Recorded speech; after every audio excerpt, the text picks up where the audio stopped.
내 안에 가장 귀한 건 예수를 아니라 그 은보다 더 귀한 건 예수를 아니라.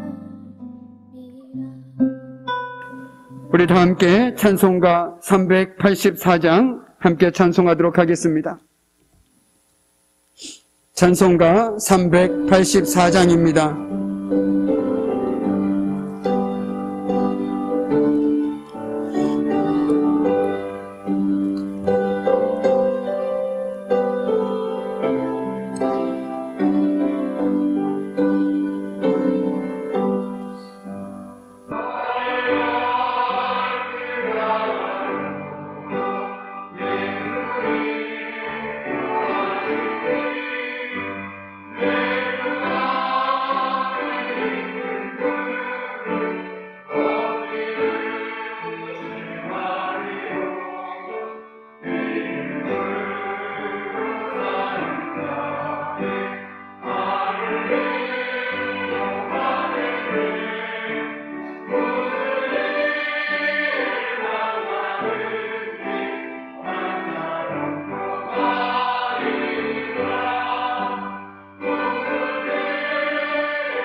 할렐루야.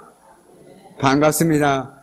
오늘도 피곤하지만 귀한 예배자에 나온 우리 귀한 믿음의 권속들 한 분 한 분마다 우리 주님께서 영과 육을 회복시켜 주시는 은혜가 임하기를 주님의 이름으로 간절히 축복합니다. 아멘. 사실 오늘 우리가 읽은 말씀 전도서는 많은 사람들이 읽다가 중간에 그만두는 성경이 아닐까라는 생각도 되어집니다.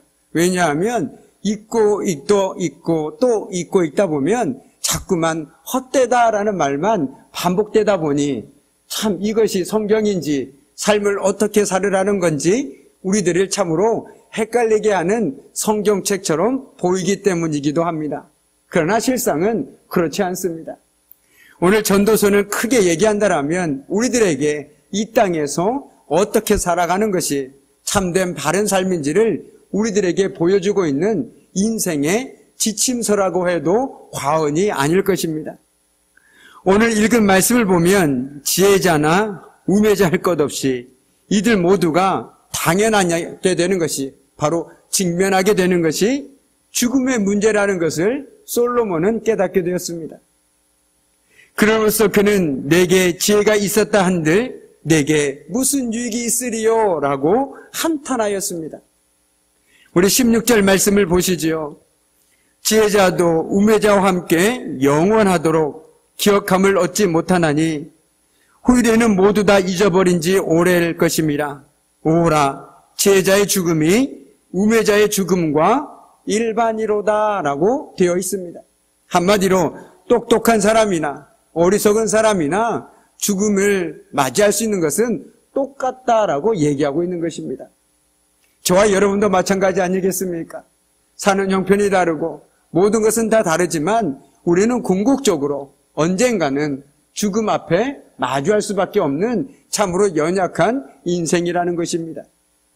오늘 솔로몬은 스스로에게 묻고 그리고 스스로에게 이렇게 답합니다. 어리석은 사람에게 일어나는 일이 나에게도 똑같이 일어나는데 내가 무엇이 더 지혜롭다고 하겠는가? 이것 또한 헛되구나라고 말하고 있습니다. 우리는 죽음 앞에서 비로소 삶을 다시 생각하게 됩니다. 정말 천하에 아무것도 두려울 것 없어 보이는 사람들도 막상 죽음 앞에 서면 그 인생을 되돌아보게 되고 한없이 초라한 모습으로 우리들 앞에 설 때가 있습니다. 그리고 그때서야 비로소 하나님의 존재를 인정하게 되고 그 하나님을 의지하게 되는 것들을 우리는 보게 된다는 것이죠. 죽음은 이처럼 삶을 다시 보게 만듭니다. 우리에게 죽음이 없다라면, 우리가 불로장생한다라면 우리에게는 하나님을 믿지 않는 사람들이 더 많을 것입니다. 굳이 하나님을 믿지 않아도 이 땅에서 불로장생하는데 굳이 믿을 필요가 무엇이 있겠습니까? 그러나 우리에게는 분명 태어날 때가 있다라면 죽음도 또한 있다라는 것을 우리 모두는 다 잘 알고 있습니다. 그런데 바쁜 탓일까요? 아니면 우리가 아직 그때가 되지 않았다라고 생각해서일까요? 죽음은 먼 사람의 이야기처럼 생각하곤 합니다. 그러나 태어나는 데 순서가 없듯이 죽음에도 순서가 없다라는 것을 우리는 꼭 기억해야만 하는 것입니다. 죽음을 기억하라는 것이 단순히 우울하게 살아가라, 어차피 죽을 인생이니 대강 살아가라 라고 말하고 있는 것이 아닙니다.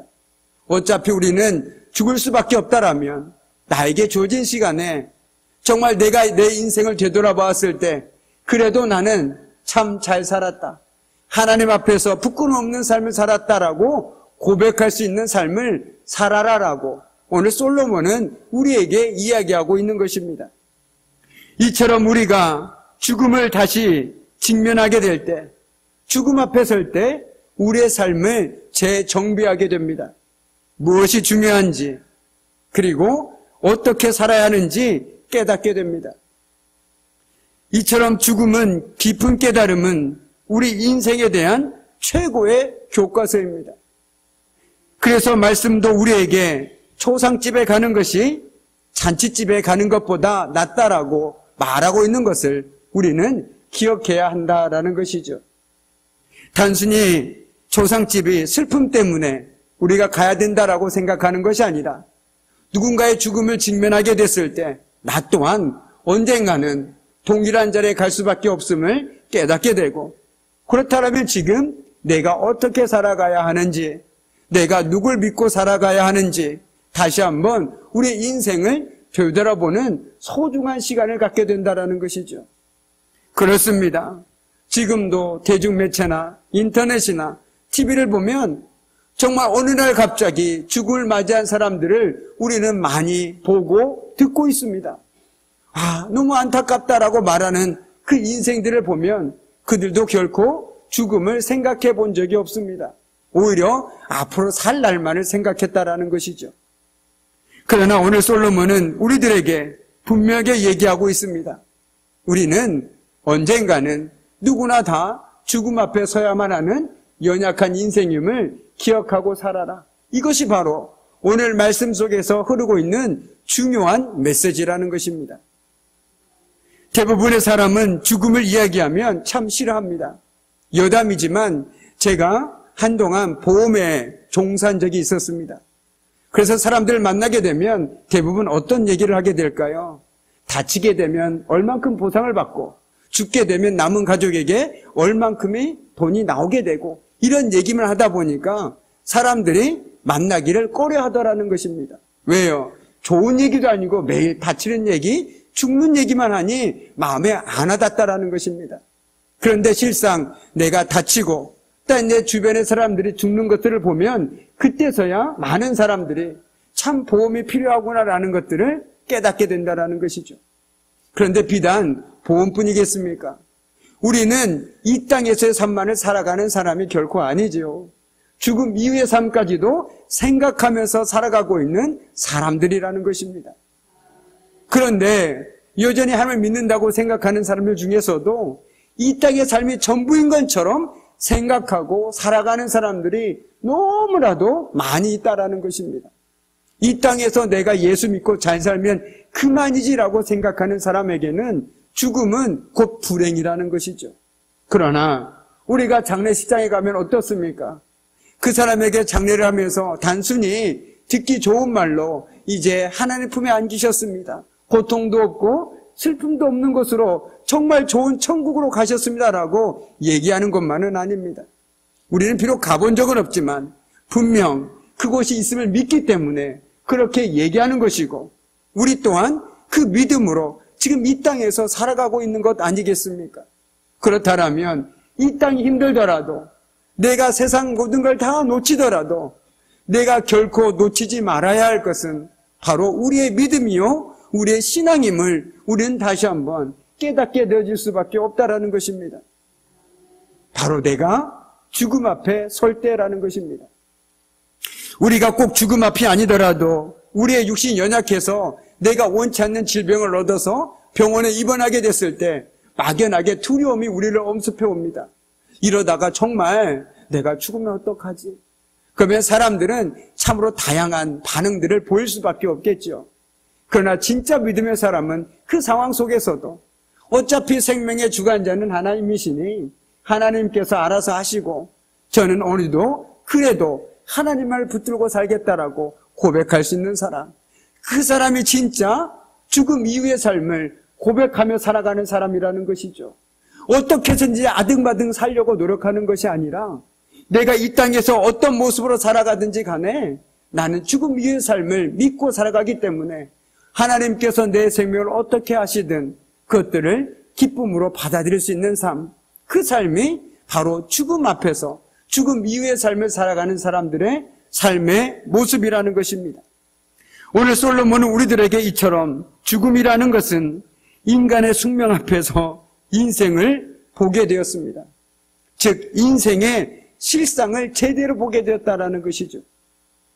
그러므로서 지혜롭다는 사실이나 높은 왕의 신분에 있는 것이나 많이 가졌다는 세상적인 가치가 얼마나 헛되고 무가치한 것인지 새삼 절감하게 되었다라는 것입니다.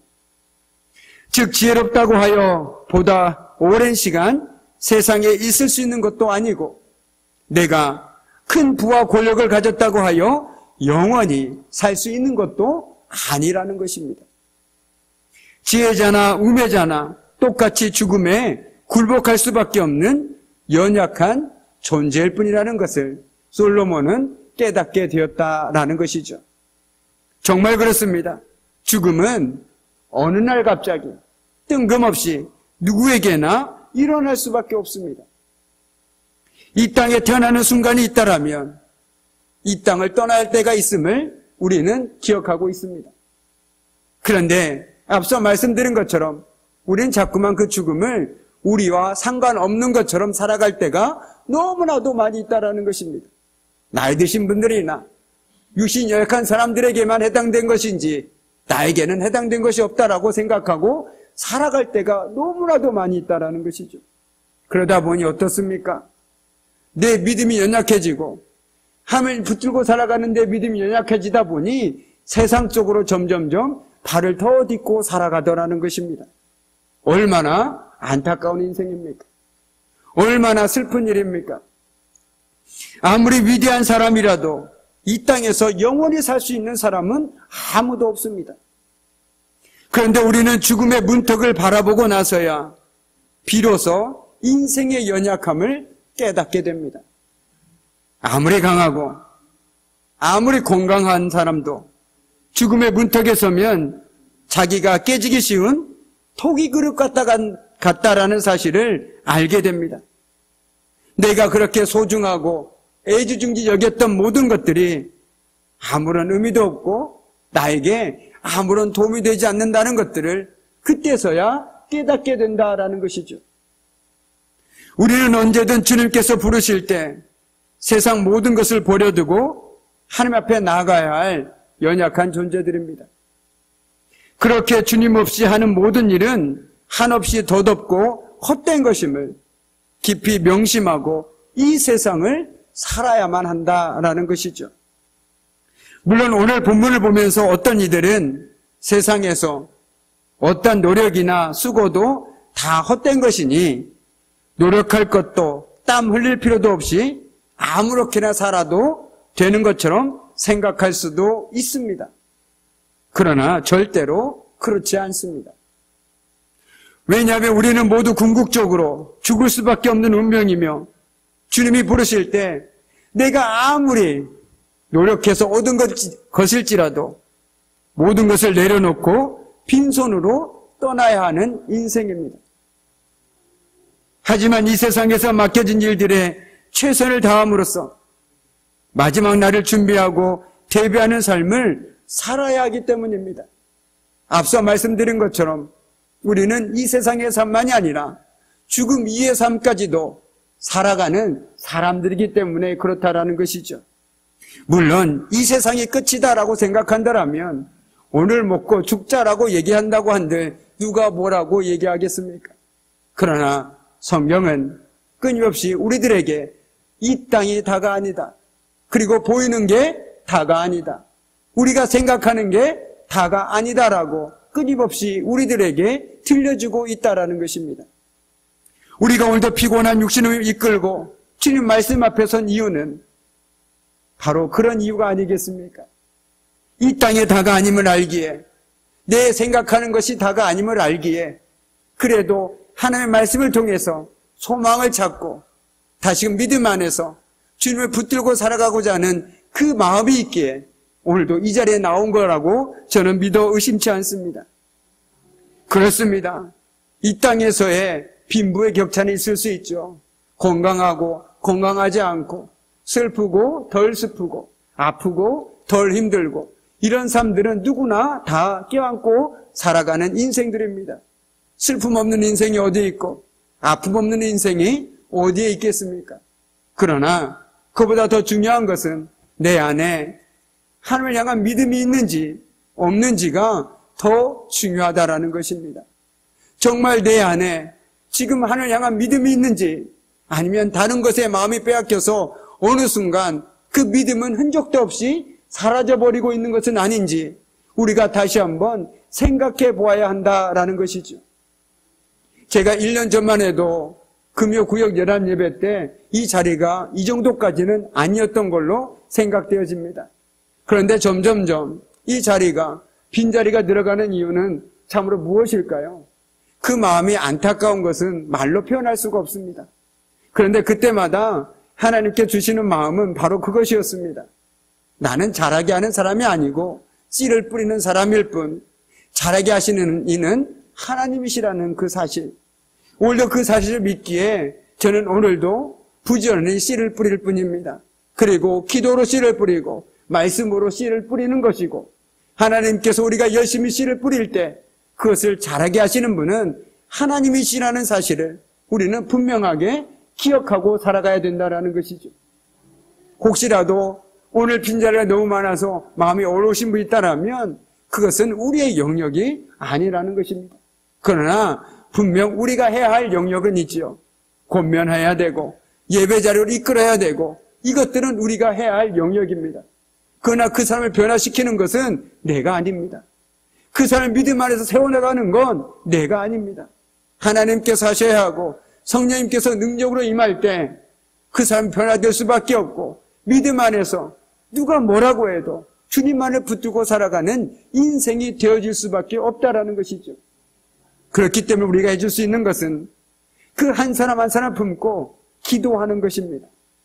내 계획과 내 때가 아니라, 내 방법이 아니라 오직 하나님께 모든 것을 맡기고 믿음으로 기도하는 것, 그것이 저와 여러분에게 필요한 것이라고 믿습니다. 정말 제가 오늘 말씀을 준비하면서도 오늘 우리가 잘 아는 누가복음 12장에 보면 어리석은 자의 비유가 나옵니다. 잘 알고 계시죠? 어리석은 자가 이렇게 얘기합니다. 내가 곡간에 풍성하게 채워졌으니 더 곡간을 늘려서 더 많은 수확을 거둬들여야겠다라고 계획을 세웠습니다. 그런데 예수님께서 그 사람을 어리석은 자다라고 말씀하십니다. 어리석다 말씀하신 이유는 그가 바로 죽음을 염두에 두지 않았기 때문입니다. 사실 겉으로만 보면 그는 무척 열심히 살았던 것 같습니다. 그는 풍성한 수확물을 위해 창고를 준비한 것으로 보아 준비성도 철저한 사람으로 보입니다. 그러나 그의 모든 행동은 하나님 앞에 설 것을 전혀 생각하지 않고 철저히 이 땅에만 뿌리 박힌 사고를 따라 행한 것이었다라는 것이죠. 그렇기에 하나님께서는 그를 어리석은 자라 부르십니다. 어리석은 자라는 건 특별히 성경에서 어리석은 사람이라는 것은 하나님이 없다라고 말하는 사람을 성경에서는 어리석은 자다라고 얘기합니다. 오늘 이 어리석은 부자 역시 하나님은 없고 오직 이 땅에 자기의 생각과 계획만 있을 뿐입니다. 그렇기 때문에 예수님께서 그 부자를 어리석은 자여라고 불렀다라는 것입니다. 그러면 지혜로운 사람은 어떤 사람입니까? 바로 하나님이 있음을 인정하고 어떤 상황 속에서도 하나님을 믿고 의지하며 살아가는 사람, 그 사람이 바로 지혜로운 사람이라는 것입니다. 그래서 예수님께서는 그 어리석은 부자에게 이렇게 말씀하셨지요. 어리석은 자여, 오늘 밤에 내 영혼을 도로 찾으려니 내 예비한 것이 네 것이 되겠느냐라고 말이죠. 우리는 죽음의 노예가 되어서는 안 되겠지만 늘 죽음을 기억하며 살아야만 합니다. 그럴 때야 우리가 세상 편에 설 것인지 아니면 믿음으로 하나님 편에 서서 살아갈 것인지 분명하게 깨닫게 되어진다라는 것이죠. 인생은 누구나 주께서 부르실 때 모든 것을 내려놓고 떠나야 할 나그네와 같은 존재입니다. 그래서 죽음을 대비하는 마음으로 최선을 다해 살되 하나님께서 부르시면 언제든지 후회를 남기지 않고 아멘하는 마음으로 달려갈 수 있도록 그렇게 살아야겠습니다. 늘 하나님 앞에서 사는 인생이 되어야 한다라는 것이죠. 그렇게 사는 것이 참으로 지혜롭고 온전한 삶을 살아가는 길입니다. 우리 계속해서 22절과 23절 말씀을 함께 읽도록 하겠습니다. 사람이 해 아래서 행하는 모든 수고와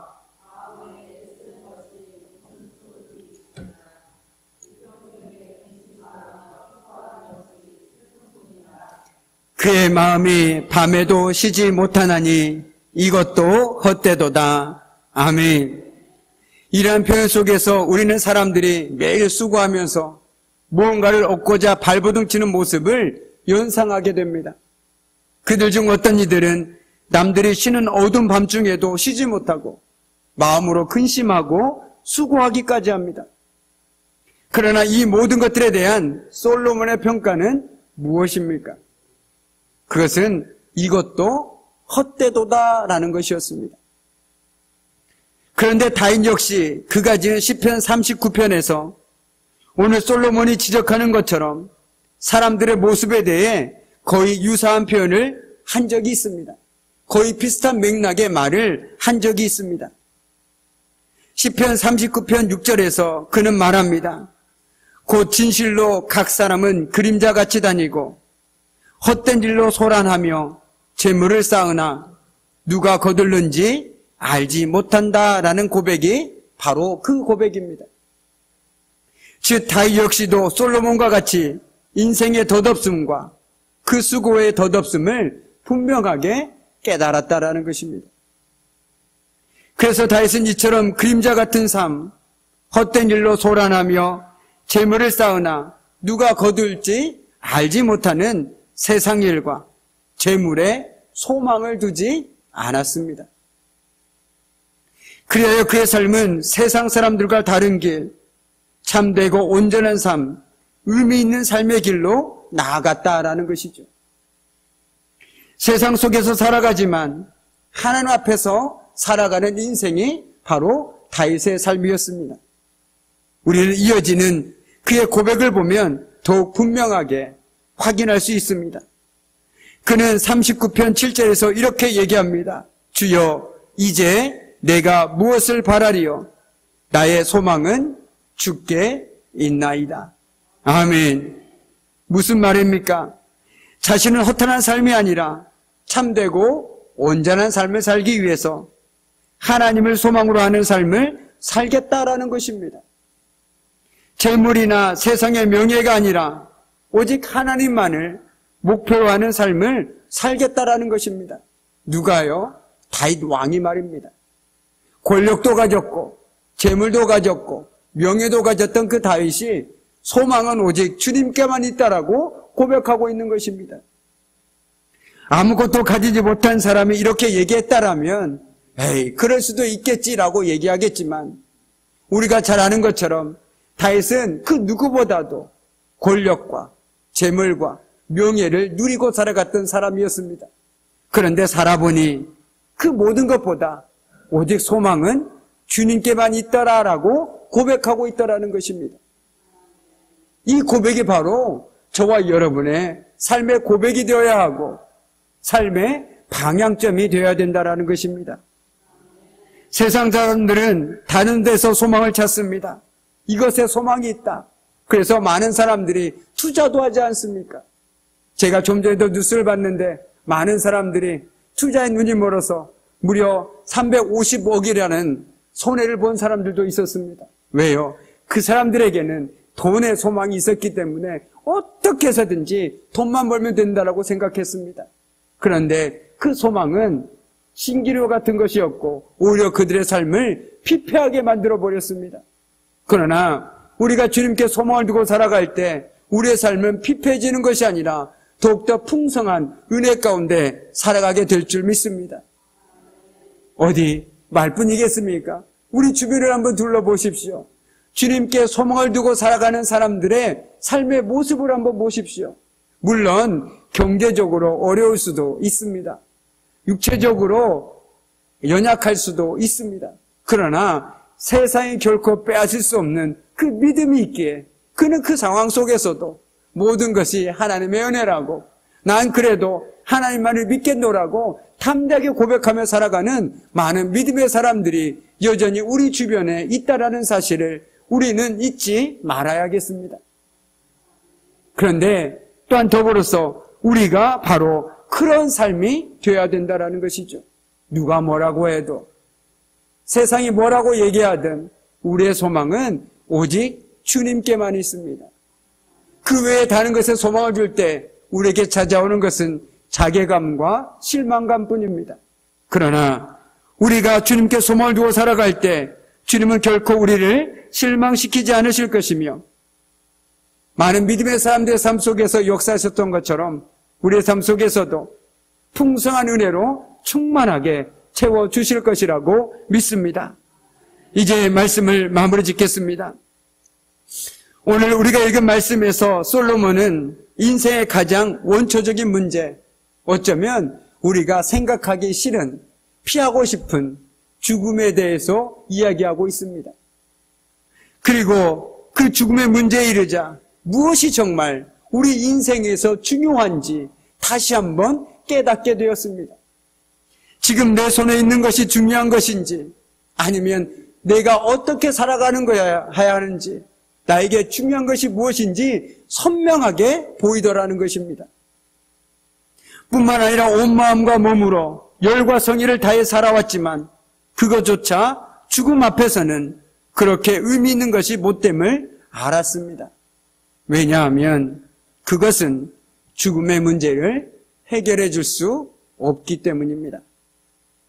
그런즉 우리가 인생을 살아감에 있어서 잊지 말아야 할 것, 먼저 생각해야 할 것은 바로 우리는 언젠가 죽을 수밖에 없는 존재라는 것.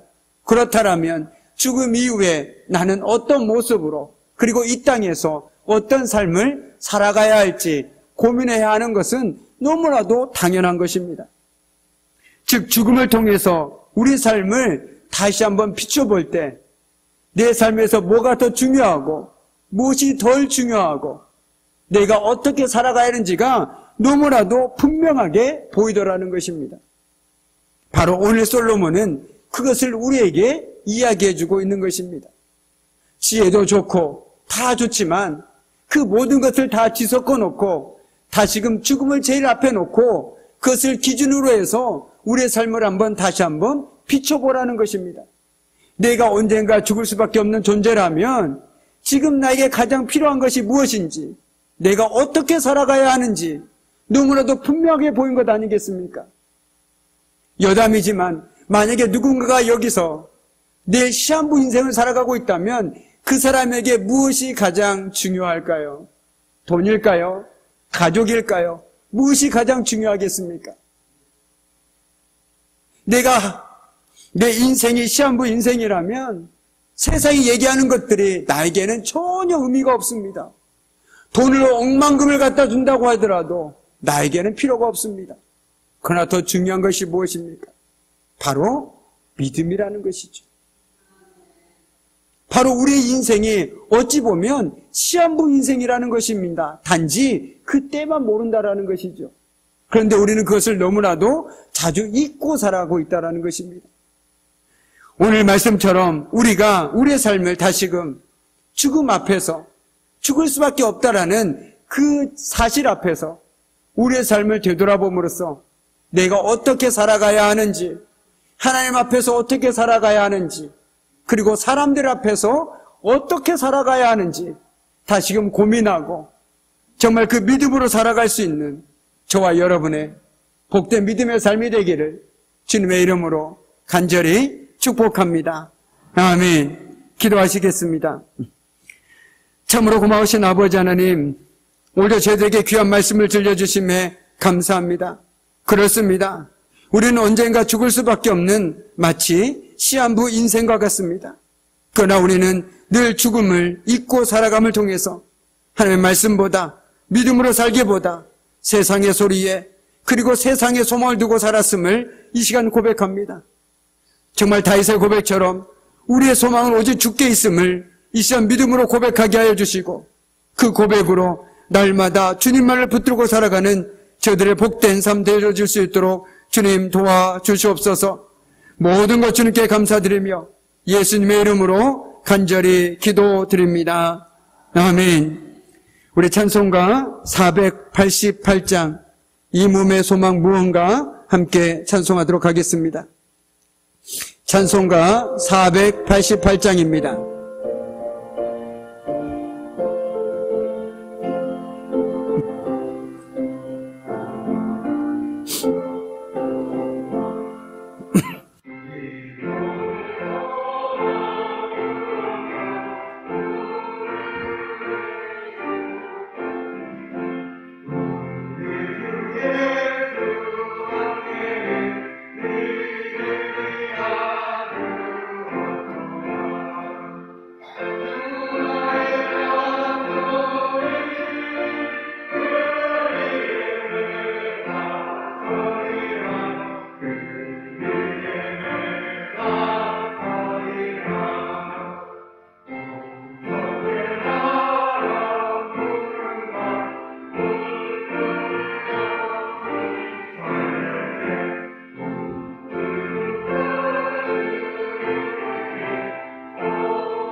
아멘. 이제는 우리 주 예수 그리스도의 은혜와 아버지 하나님의 말할 수 없는 사랑하심과 성령의 사귐과 임재와 다스리심에 언젠가 우리가 주님 앞에 설 수밖에 없는 정말 그런 연약한 존재임을 깨닫고 이 세상에 살아갈 때 오직 주님께 소망을 주며 살아가길 결단하는 우리 귀한 성도들의 삶과 그들의 가정과 일터와 사업장 위에 사랑하는 자녀들 위해 이제부터 영원토록 함께 하시기를 간절히 축원하옵나이다. 아멘.